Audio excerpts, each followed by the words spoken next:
साथियों नमस्कार, मैं मोहित डिमरी। साथियों, आज हम बात करेंगे अपने होटलियर भाइयों की। पिछले कई दिनों से लगातार हमारे होटलियर भाई फ़ोन कर रहे हैं। वे चाहते हैं कि उनकी समस्याएं खुलकर सामने आए, उनकी आवाज़ कोई मजबूती से उठाए।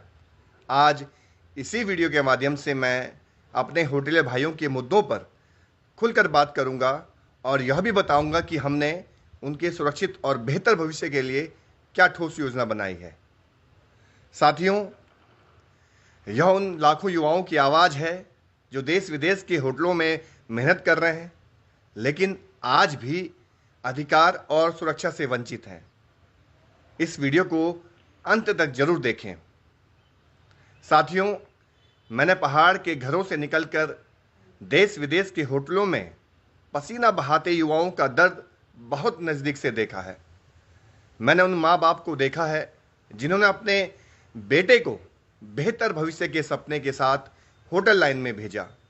मैंने उन पत्नियों को भी देखा है जो महीनों सैलरी न मिलने पर घर की गाड़ी किसी तरह खींचती हैं। मैंने उन बच्चों को भी देखा है जिनकी पढ़ाई उनके पिता की समय पर आने वाली सैलरी पर टिकी होती है। साथियों, जब आप किसी बड़े होटल में जाते हैं तो आपको चमचमाती लॉबी दिखती है, सजे धजे कमरे दिखते हैं, मुस्कुराते चेहरे दिखते हैं, लेकिन उस मुस्कान के पीछे छिपे दर्द को शायद ही कोई देख पाता होगा। 12 से 14 घंटे का लगातार काम, फिक्स छुट्टी का न होना, असुरक्षा और भी बहुत कुछ। होटल और हॉस्पिटैलिटी इंडस्ट्री करोड़ों रुपए का व्यापार करती है। यह जीडीपी में बड़ा योगदान देती है, लेकिन सवाल यह है, जिस उद्योग की नींव हमारे होटलियर भाइयों के पसीने पर टिकी हो, उसी उद्योग में काम करने वाले हमारे हजारों लाखों भाइयों के लिए आज तक कोई ठोस नीति क्यों नहीं बनी। उत्तराखंड में रोजगार के साधन सीमित हैं, इसलिए हमारा युवा होटल लाइन में जाता है। पहले ऋषिकेश, हरिद्वार, मसूरी, फिर दिल्ली, मुंबई, गोवा, उसके बाद विदेश जाना मजबूरी बन जाता है। यह पलायन किसी शौक से नहीं होता, यह सब मजबूरी में होता है। लेकिन जब यह मजबूरी शोषण में बदल जाती है, तब सरकार की जिम्मेदारी बनती है कि वह हस्तक्षेप करे। लेकिन दुर्भाग्य से आज तक किसी भी सरकार ने होटेलियर युवाओं के हित में काम नहीं किया। साथियों, कुछ समय पहले गोवा के क्लब में आग लग गई थी। 25 होटल कर्मचारी जिंदा जल गए।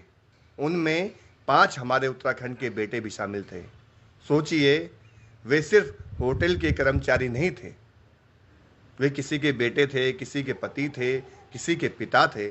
लेकिन आग बुझने के बाद सवाल अपनी जगह रह गया। क्या कोई स्थायी नीति बनी? क्या कर्मचारियों की सुरक्षा पर कोई कानून बना? क्या पीड़ित परिवारों के लिए कोई दीर्घकालिक योजना बनी? जवाब साफ है, ऐसा कुछ भी नहीं हुआ। आज लाखों होटल कर्मचारियों को समय पर सैलरी नहीं मिलती। 2 महीने, 3 महीने, कई बार 6-6 महीने तक सैलरी रोकी जाती है। आधे से ज़्यादा होटलों में पीएफ तक नहीं काटा जाता। कर्मचारी से साइन करवा लिया जाता है, लेकिन पैसा जमा नहीं होता। ईएसआई कार्ड भी नहीं बनता।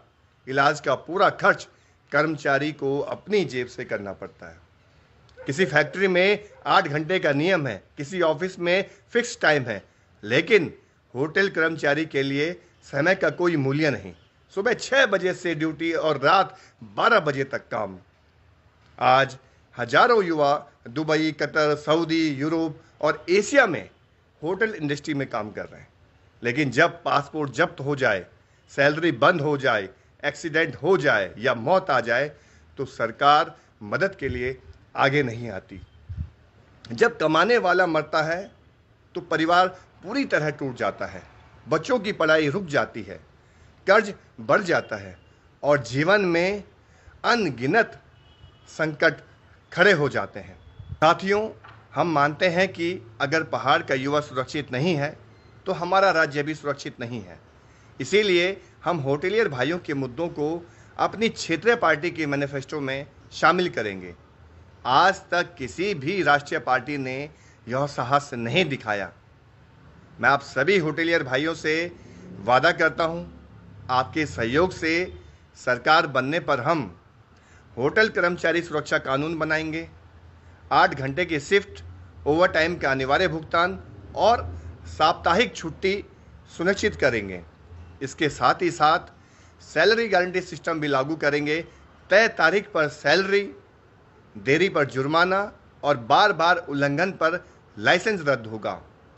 पीएफ और ईएसआई को सख्ती से लागू करेंगे। इसके साथ ही साथ 25 लाख का जीवन बीमा और 10 लाख का दुर्घटना बीमा देंगे। 30 दिन के भीतर मुआवजा सुनिश्चित करेंगे और बच्चों की शिक्षा की पूरी जिम्मेदारी सरकार लेगी। इसके अलावा विदेश में काम करने वाले होटेलियर भाइयों के लिए राज्य स्तरीय हेल्प डेस्क बनेगा, कानूनी सहायता दी जाएगी और किसी भी होटेलियर भाई की मृत्यु होने पर शव लाने का पूरा खर्च सरकार उठाएगी। हर होटल कर्मचारी का डिजिटल रजिस्ट्रेशन होगा, यूनिक होटेलियर पहचान पत्र बनेगा। बिना रजिस्ट्रेशन का कोई भी होटल मालिक कर्मचारी को नहीं रख सकेगा।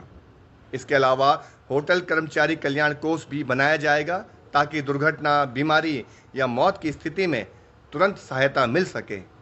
अगर किसी होटेलियर भाई की असमय मृत्यु हो जाती है तो बच्चों की पढ़ाई सरकार करवाएगी, परिवार को मासिक सहायता दी जाएगी और एक सदस्य को रोजगार में प्राथमिकता दी जाएगी। मेरे होटेलियर भाइयों, आप अकेले नहीं हैं। यह लड़ाई आपकी है और यह लड़ी जाएगी। जब तक एक भी होटेलियर भाई असुरक्षित है, उसकी लड़ाई लड़ी जाती रहेगी। बहुत बहुत धन्यवाद।